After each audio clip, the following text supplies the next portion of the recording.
Income tax notice 148.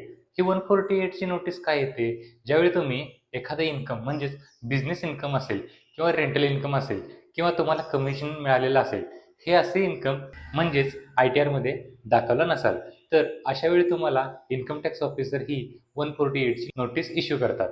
आणि या 148 च्या नोटीसनुसार ते तुमच्याकडून काही डॉक्युमेंटची रिक्वायरमेंट करतात.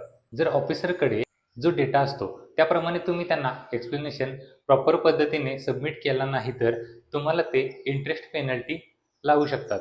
त्यामुळे 148 ची नोटीस जर आली तर तुम्ही माहीत करून घेतलं पाहिजे की तुम्ही असं कोणतं इन्कम आहे का जे तुम्ही ITR भरताना त्याच्यामध्ये तुम्ही दाखवलेलं नाही.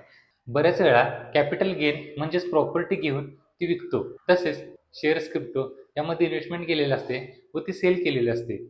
तर हे तुम्ही ITR मध्ये दाखवणं गरजेचं आहे. जर हे तुम्ही ITR मध्ये दाखवलं नसाल तर तुम्हाला ही नोटीस येऊ शकते. अशाच प्रकारच्या माहितीसाठी HJTax ला फॉलो करा. धन्यवाद.